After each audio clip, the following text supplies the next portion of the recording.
The summer of 2012 was a whirlwind experience for me. Nothing had gone as I'd planned. As almost every other teenager had decided, summer was about me, and me having fun. I could have cared less what anyone else had wanted to do. What I didn't know at the time was that God had already planned my summer for me. Towards the end of the 2011 school year, Kevin Johnson had announced that our youth would be going on a week-long trip in Atlanta in July. I immediately signed up, not knowing what I was getting myself into. I soon had second thoughts about the trip and pleaded with my mom to let me stay home. I lost that argument, but I had no idea God had viewed my loss as a win.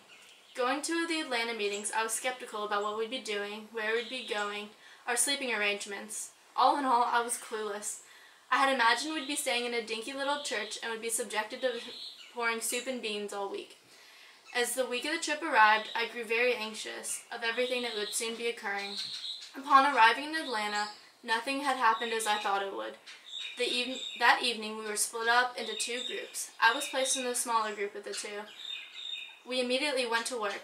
I would have never imagined diving right into the heart of the city's poverty as soon as we arrived. Throughout the week, God had amazed me with what He threw my way. Every person I met, every ministry we worked with, had touched me in a unique way that I will never ever forget. God continued throwing things my way, and by some miracle, He put the right words into my mouth and helped me through all of them. Some of the decisions I don't even remember thinking twice about. God was the one doing everything through me.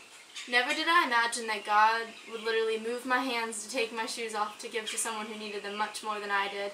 Walking around Atlanta without shoes on for a day was one of the most humbling, eye-opening experiences of my life. Since then, I've learned God has a plan for everyone, and through service, we can all experience the power God has.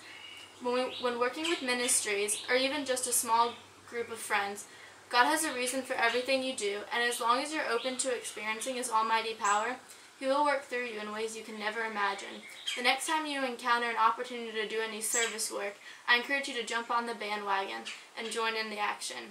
In James 2:26 it says, "As the body without the spirit is dead, so is faith without deeds is dead." Now I'm not saying hop aboard the next flight to Haiti and go turn the town upside down. Well, if you really want to, go for it. But be open to doing local missions and experiencing God's will for you in a new way. You'll never know what happiness and spiritual joy you can find in something you may see as simple, but can make such a huge change in someone's life. So go, spread some love.